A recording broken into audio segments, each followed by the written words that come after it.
this year. We discussed this morning Ezra.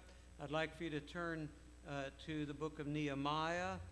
They existed approximately at the same time. Their purpose was the same thing. That is to build back Jerusalem after the children of Israel were in the bondage to Babylon for 70 years. You'll remember from this morning that Cyrus, who Isaiah prophesied about by name, hundreds of years before he was born, came along and delivered them and told them they could go back home.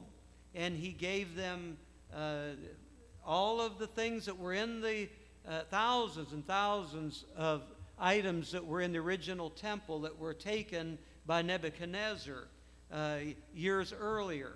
And so he blessed them in so many ways, and we're grateful that God used him for that. So they did build the wall back. Now what we're going to get into with Nehemiah's book is that there was a period of time that went by after they built the wall back up and started the temple itself, that the people got away from it. They started building their own homes, and again they neglected the temple and the worship, and things were going downhill again.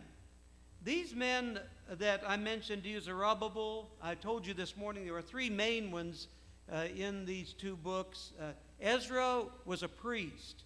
He was responsible for all the spiritual things that had to do with Israel, with setting the worship all back up, and all the musicians and the orchestra and getting everything ready, taking care of all the sacrifices, making sure the Levites taught the people everything that they needed to know about the law of Moses.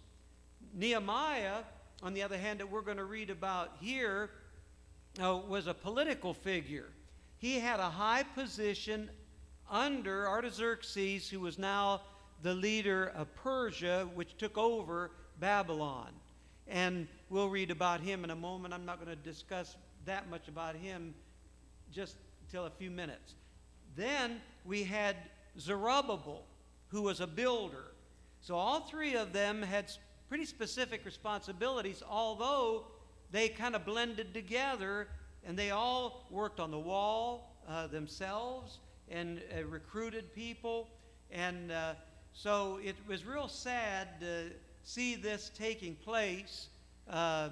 Nehemiah had to make trips back and forth between Jerusalem and Persia. He had to go back and forth. He wasn't there all the time. The same is true with Ezra. He went back and forth. And in the meantime, the people neglected the spiritual things. And you remember when they first went there, that was their priority. That's the very first thing they did. We talked this morning about them building this altar and making sacrifices on the altar, even before they built the wall or before they built the big temple back. And now they're letting things go again.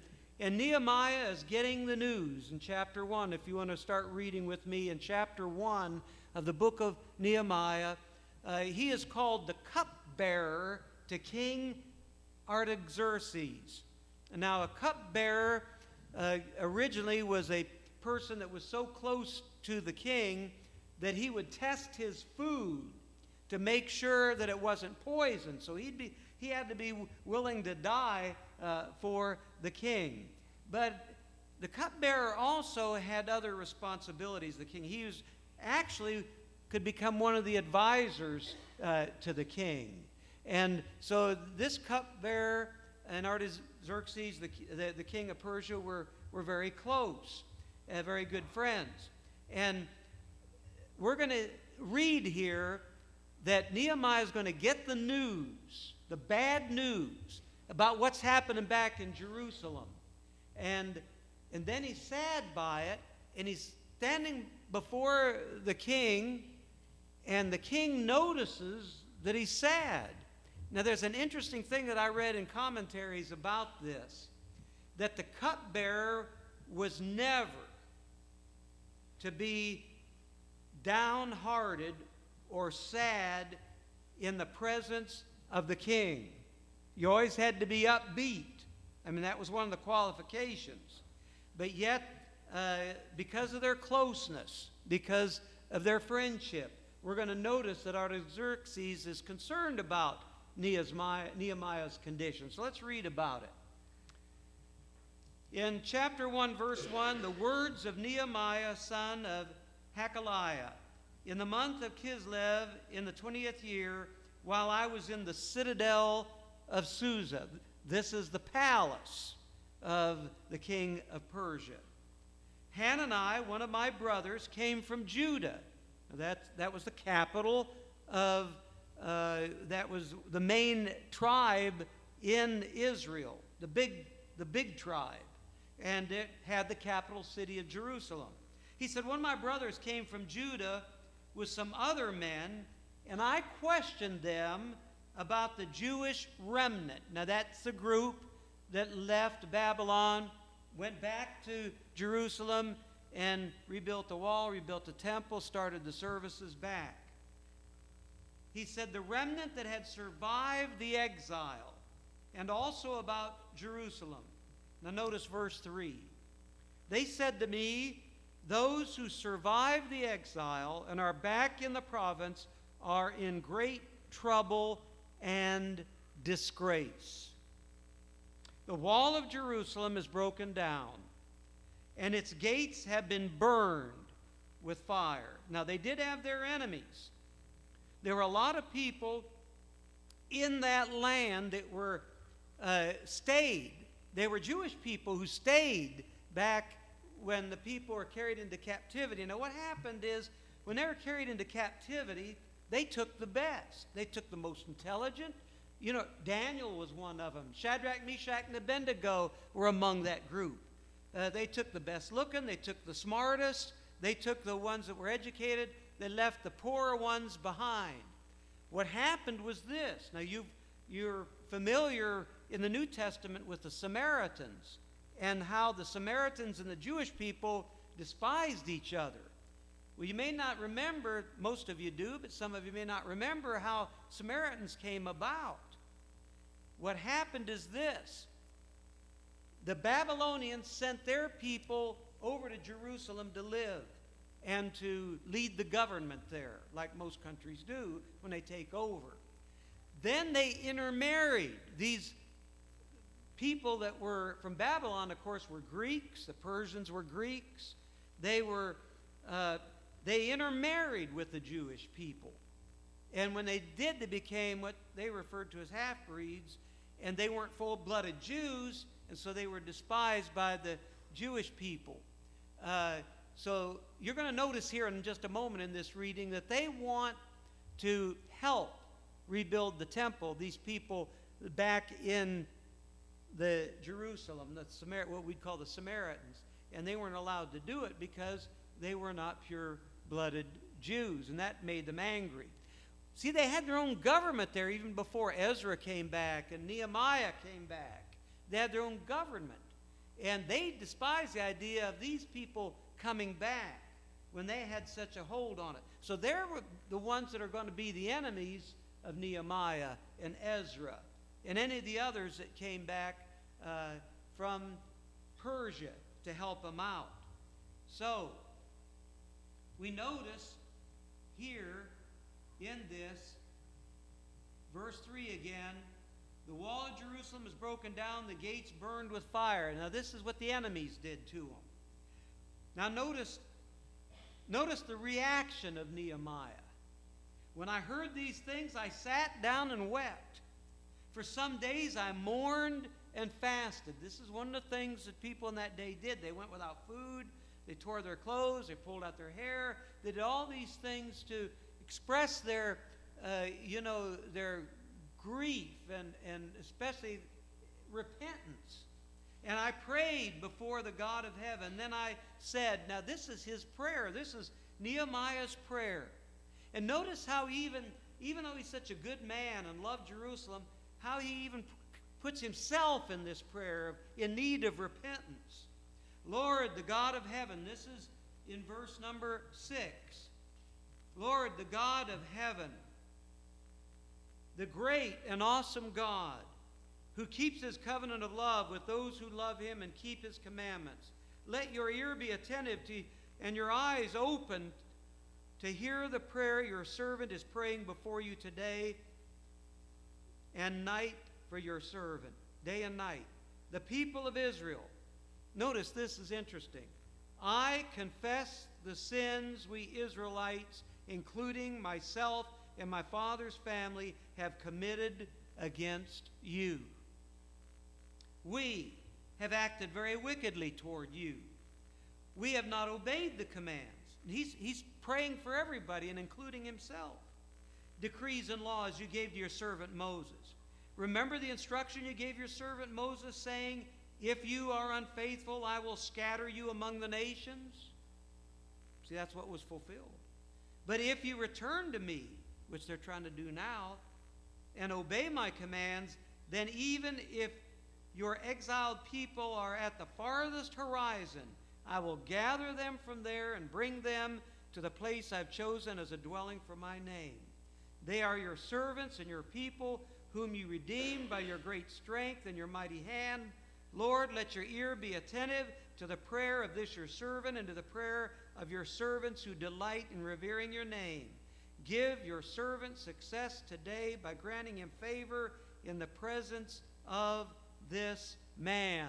And it says in the text, I was cupbearer to the king. And that's what the last part of his prayer was about. Getting favor from the presence of this man who was Artaxerxes, the king of Persia. Now we see in chapter 2 that he is before the king, and he's going to make a request of him that he might go back to his home. Chapter 2 and verse 1. In the month of Nisan, in the 20th year of King Artaxerxes, when wine was brought before him, I took the wine and gave it to the king. I had not been sad in his presence before. So you see, it kind of ties in what the commentators said. He never before had been sad in the presence of the king. So the king asked me, why does your face look so sad when you are not ill? This can be nothing but sadness of heart. You can see compassion in the king's voice. I was very much afraid. He was afraid because he knew the king detected this.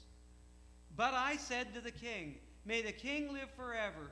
Why should my face not look sad when the city where my ancestors are buried lies in ruins and its gates have been destroyed by fire? The king said to me, what is it you want? Now I want you to notice the compassion of Artaxerxes. He must have really thought a lot of Nehemiah. What is it you want? He said to him. Then I prayed to the God of heavens, and I answered the king. So that must have been a pretty short prayer. So he was asking God what he should tell the king that he wants. And I answered the king, and this is what Nehemiah said. If it pleases the king, and if your servant has found favor in his sight, let him send me to the city in Judah, where my ancestors are buried, so that I can rebuild it. Then the king, with the queen seated beside him, asked me, how long will your journey take, and when will you get back? It pleased the king to send me, so I set a time.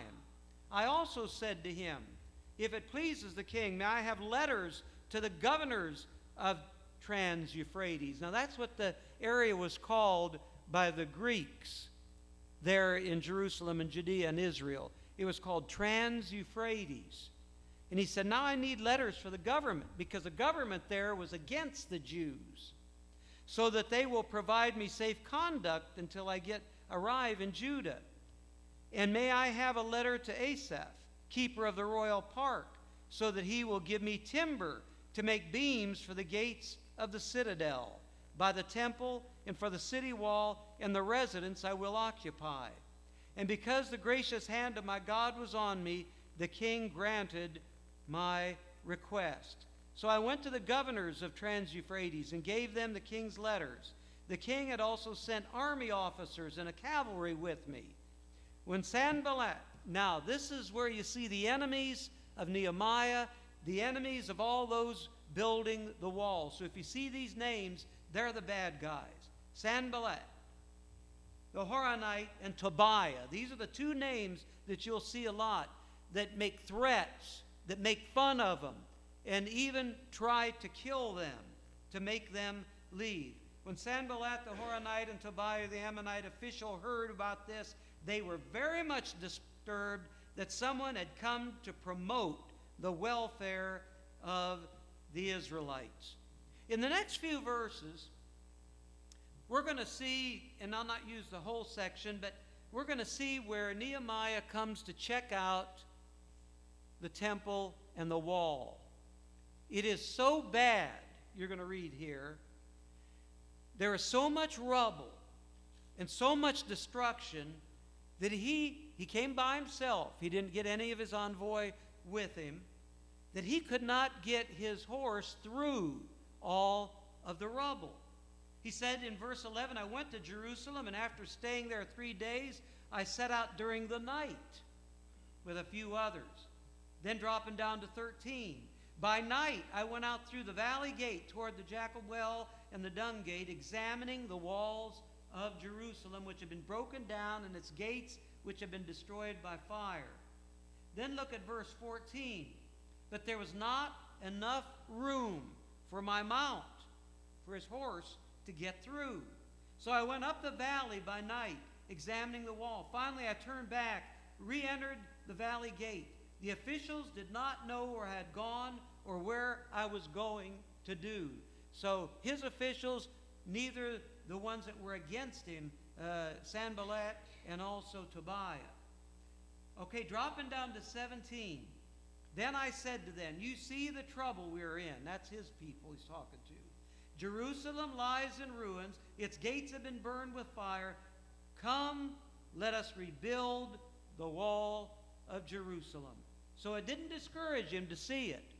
You know, you'd see something like that and you'd want to throw your hands up and think, oh, we don't have enough help. We have all these enemies around us trying to stop the work. Of course, they were there. Look at verse 19.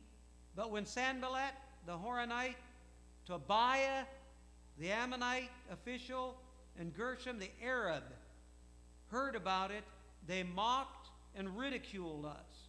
So this is the first step. This is what happens a lot of times by enemies. They first try to mock you, make fun of you, hope you get discouraged and give up.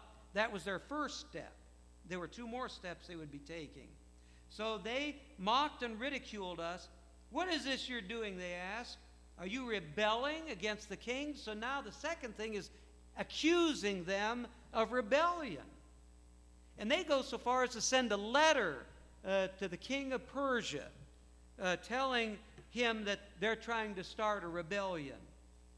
What is this you're doing, they ask. You rebelling against the king? I answered them by saying, the God of heaven will give us success. So he's always focused on God. And that's what we have to do in times of trying to do work for the Lord. And because there's always people going to put us down, try to not only discourage us, but to discredit us and say we're not really the people that we think we are. And so we see in chapter 3, and I'm not going to go through this because it's detailed and it's not necessary, and you've already read it probably, and if you did, you'll notice. But in chapter 3, they name the people and they name the gates. There are 12 gates to the city. They name the leaders of the people that are going to build back the wall and the gates. And he gives them credit for that. And it's interesting in verse 12, something that I thought really interested me. Shallum, son of Halohesh, ruler of the half district of Jerusalem, so this was the town itself, repaired the next section with the help of his daughters. I thought that was very interesting. Women at that time were not used in building projects, but more than likely he had no sons, and his daughters helped on the wall. Now I want to quickly notice, we won't have time to do all this tonight, but in chapter 4, we'll phase out here in a few minutes. In chapter 4, we begin to see more opposition to the building of the wall in the temple. Chapter 4, verse 1. The enemy, Sanballat, heard that we were rebuilding the wall. He became angry and was greatly incensed. He ridiculed the Jews. And in the presence of his associates and the army of Samaria, he said, "What are these feeble Jews doing? Will they restore their wall? Will they offer sacrifices? Will they finish in a day? Can they bring the stones back to life from the heaps of rubble?" Tobiah the Ammonite, who was at his side, said, "What they are building, even a fox climbing up on it would break their wall down and the stones." So they were talking about how terrible of a job they would do in repairing it. So now Nehemiah has another prayer in verse 4. "Hear us, our God, for we are despised. Turn their insults back on their heads. Give them over as plunder in the land of captivity." So notice verse 6, some light at the end of the tunnel. "So we rebuilt the wall till all of it reached half its height, for the people worked with all their heart." God's people, that's what God's people need to do. Work with all their heart. But this wasn't the end of the abuse and the criticism and the hatred. You see again in verse 7, Sanballat, Tobiah, and the Arabs. It says in verse 8, they all plotted together to come and fight against Jerusalem and stir up trouble. So now they went from belittling them and to actually threatening physical conflict.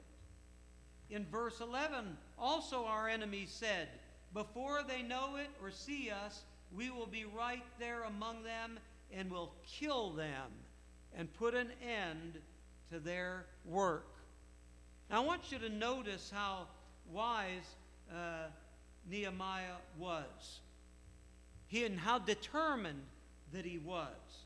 Here they have the wall half done, and they're threatened to kill the ones on the wall. And this is his strategy. He doesn't just give up. He knows they meant what they said. When somebody threatens to kill you, they probably mean it. You ought to take them serious. And he did. Look at verse 15. "When our enemies heard that we were aware of their plot and that God had frustrated it, we all returned to the wall, each to our own work." Verse 16, "From that day on, half of my men did the work, while the other half were equipped with spears, shields, bows, and armor. The officers posted themselves behind the people of Judah, who were building the wall." Now notice what those who carried the materials did. Those who carried the materials, because they were exposed more to the enemy. Those who carried the materials did their work with one hand and held a weapon in the other. When we set out to do something for God, don't expect Satan's people to stand back and say, "Oh, what a wonderful group of people. Look what..." They're not going to do that. What are they going to do? They're going to try to stop it. They're going to try to make it go away. And so they're going to fight more and more. And I want to close before next week we'll pick up in chapter 5 where Nehemiah helps the poor people, and he has another plot against him and how he manages it. But there's one little statement here that we'll close with. And this is what Nehemiah said to the people building the wall: "Our God will fight for us." What more can be said? It's still true today, isn't it? Our God will fight for us. You know, the Church of Christ has enemies. All God's people have enemies. archenemy number one is Satan. Satan has angels. They're demons, and then they also work through humans. So there's a lot of ways that Satan can stop the work of the church if God's people let it. But we shouldn't let it. We should expect it. We should expect adversity. We should expect problems, and just keep on going, because, as he said, our God will fight for us. We're going to close with our invitation song, which is 600, if you'll turn to that and be standing. If you're in need of the Lord and never confessed him and been baptized, I pray that you will use this as an opportunity to come and acknowledge him before his people here. The friends of Jesus are surrounding you, and we, along with the angels of heaven, would love to hear you confess the Lord's name and be immersed tonight, if that would be your need and desire. So it's Jesus is calling. That's our hymn. Let's be singing it at this time. Verse 1.